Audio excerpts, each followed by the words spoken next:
குருடி சரணம். யூடியூப் நண்பர்கள் அனைவருக்கும் அடியேனின் அன்பான வணக்கங்கள். நான் உங்கள் குருமணிகண்டன் பேசுகிறேன், பொள்ளாச்சியிலிருந்து.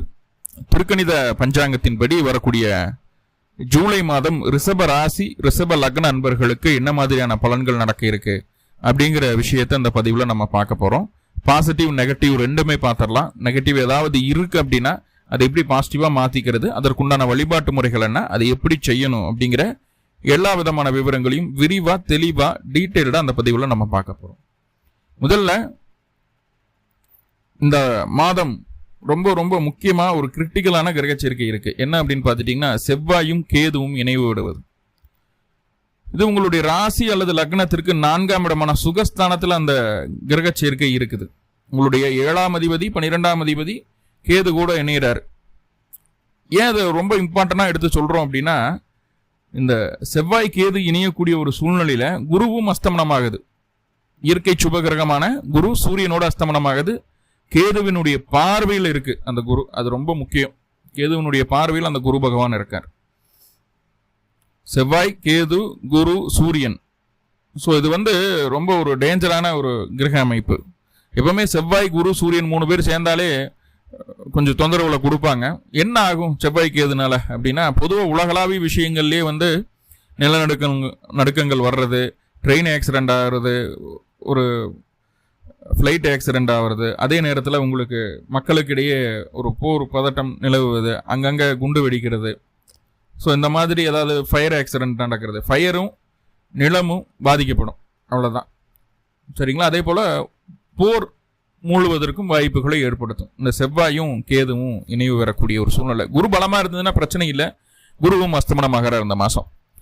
ஸோ அப்போ இது பொதுவாக இருக்கிறது. உங்களுடைய ராசிக்கு அல்லது உங்களுடைய லக்னத்திற்கு அது என்ன செய்ய காத்திருக்கு அப்படிங்கிறது இந்த பதிவில் பார்க்க போறோம். ரைட்டா? ஓகே. இப்போ முதல்ல இந்த மாதம் பொருளாதார அமைப்புகள் உங்களுக்கு எப்படி இருக்கு அப்படின்னு சொல்லி பார்த்துட்டோம்னா, பொருளாதாரம் அப்படின்னு சொல்லும்போது ரிஷப ராசிக்கு அல்லது ரிஷப லக்னத்துக்கு 2ஆம் இடத்துல குரு பகவான் அமர்ந்திருக்கிறார்.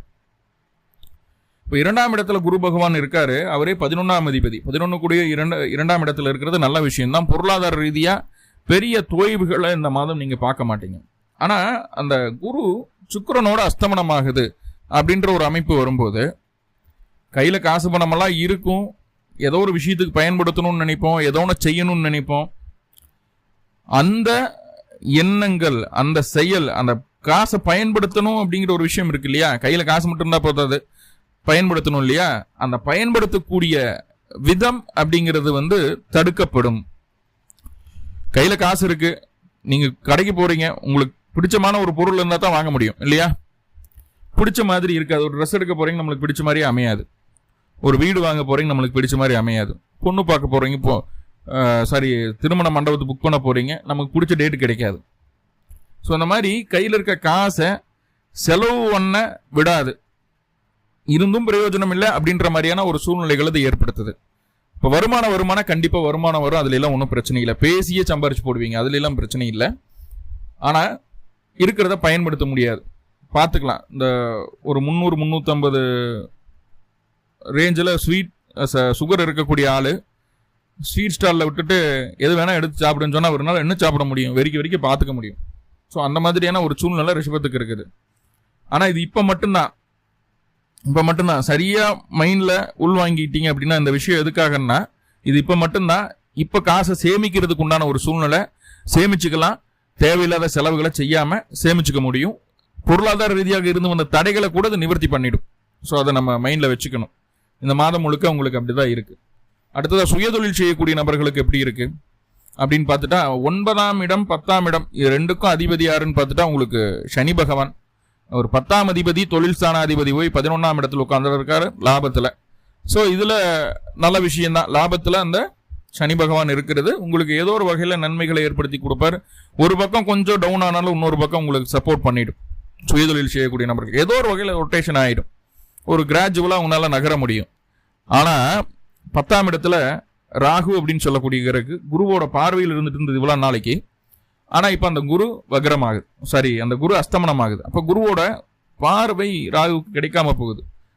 அப்படிங்கும்போது, அதாவது அஸ்தமனம் ஆயிடுச்சுன்னா பார்வை இல்லை, பலம் இல்லை, பார்வையினுடைய பலம் இல்லை. அப்படிங்கும்போது தொழில் சார்ந்து பெரிய மாற்றங்களை, பெரிய முடிவுகளை கொஞ்சம் செய்யாமல் பார்த்துக்கிறது நல்லது. சரிங்களா? நிறைய இன்வெஸ்ட்மெண்ட் பண்ணணும் அப்படி இப்படின்னு பெரிய பெரிய பிளான் எல்லாம் போடுவீங்க இல்லையா? ஸோ அந்த விஷயம் இல்லாமல் இருக்கிறது நல்லது அப்படிங்கிறத ஸ்ட்ராங்காக சொல்லிடலாம். ஓகே, வேலைக்கு போகக்கூடிய நபர்களுக்கு நல்லா இருக்குமா அப்படின்னு கேட்டால் பாருங்கள், 6ஆம் அதிபதி அப்படின்னு சொல்லக்கூடியவரே உங்களுடைய ராசி அதிபதி, லக்னாதிபதி தான். அவர் போய் ராசியிலே வந்து பலமாகிறாரு.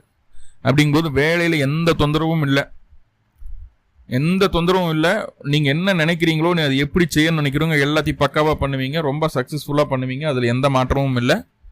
ஆனால் ஒர்க்லோடு அதிகமாகும், நம்ம நினச்சதை விட அதிகமாக வரும். வேலை தேடி வரும். வேலை இல்லாதவங்களுக்கெல்லாம் வேலை கிடைக்கும். இந்த காலகட்டம் வேலையில் ப்ரெஷர் லோடு அதிகமாகும். பெண்கள் மூலமாக எதிர்ப்புகள் வரும். அப்போ கூட இருக்கக்கூடிய ஒர்க் பண்ணக்கூடிய நபர்கள் யாராவது லேடிஸ் இருக்காங்க அப்படின்னா அவங்ககிட்ட கொஞ்சம் டிஸ்டன்ஸ் விட்டுக்கோங்க. தேவையில்லாமல் பகையை வளர்த்துக்காதீங்க. ஏன்னா பெண்கள் மூலமாக எதிர்ப்பு வரும். அந்த எதிர்ப்புகள் என்ன ஆகுதுங்க, நம்மளுக்கு லோடை அதிகப்படுத்திடுது. அவ்வளோதான். எப்பவுமே நம்மளை டென்ஷனாக ப்ரெஷராக ஒரு வைப்ரேஷன் மோடுலேயும் நம்மளை வச்சுருக்கணும் அப்படின்ற மாதிரியான ஒரு அமைப்புகளை சொல்லுது. அப்போ வேலையில் இந்த விஷயத்தில் கொஞ்சம் கவனமாக இருங்க, பெண்கள்கிட்ட கவனமாக இருங்க அப்படிங்கிறத சொல்லுது. இது வேலையில் மட்டும் கிடையாது, எல்லா இடத்துலையுமே பெண்களால் சின்ன சின்ன எதிர்ப்புகள் உங்களை தேடி வர்றதுக்கு வாய்ப்புகள் உண்டு. முடிந்த அளவு கரெக்டாக அதை அப்ரோச் பண்ணிட்டீங்கன்னா உங்களுக்கான வெற்றி உங்களுக்கு காத்துட்டு இருக்கு. ஏதாவது காம்படிட்டிவ் எக்ஸாம் எழுதுறீங்க, எல்லாரும் ஒருத்தரை ஜெயிக்கணும் பிடிக்கணும், இந்த மாதிரி எதுனாலும் சரி அதை ஜெயிக்க முடியும். வீணா பகையை வளர்த்துக்காம இருந்தால் மட்டும் போதுமானது. வேலை சூப்பராக இருக்கும், வேலையில் எந்த தொந்தரவும் இல்லை. வேலை இல்லாதவங்களுக்கு கூட வேலை கிடைக்குன்னு சொல்லிட்டேன், அவ்வளோதான். குடும்ப நிலைகள் எப்படி இருக்கு அப்படின்னு சொல்லி பார்த்துட்டிங்கன்னா, 2ஆம் இடத்துல 4ஆம் அதிபதி இருக்கிறார், கூடவே குரு அவர் வந்து அஸ்தமனமாகுது.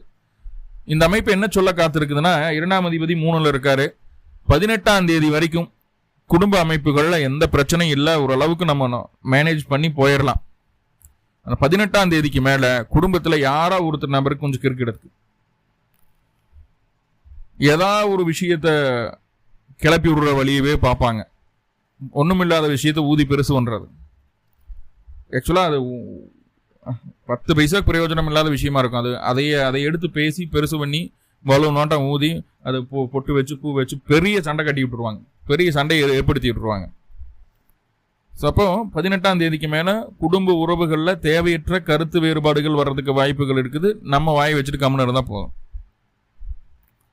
அந்த மாதிரி ஏதாவது ட்விஸ்ட் பண்ணுறாங்க அப்படின்னா அதை எப்படி அரெஸ்ட் பண்ணணும் அப்படிங்கிறத யோசிங்க. இல்லைன்னா அந்த இடத்த விட்டு விலகி வந்துடுங்க. இருந்தால் பிரச்சனை கண்டிப்பாக வரும். நம்மளை சீண்டித்தான் பார்ப்பாங்க 18ஆம் தேதிக்கு மேலே. அது வரைக்கும் கம்முன்னு இருக்கும், எல்லாம் சூப்பராக போகும். அதே போல் 18ஆம் தேதிக்கு மேலே யாருக்கும் வாக்கு கொடுத்துடாதீங்கன்னா, அதை செஞ்சிடறேன் இதை செஞ்சிடறேன் இப்படியாக்கும் இப்படியாக்குன்னு வாக்கு கொடுத்தீங்கன்னா காப்பாற்ற முடியாது. உங்களுடைய கையிருப்பு உங்களுடைய இளைய சகோதரத்துக்கோ மாமனாருக்கோ நீங்கள் கொடுக்க வேண்டிய ஒரு சூழ்நிலை ஏற்படும்.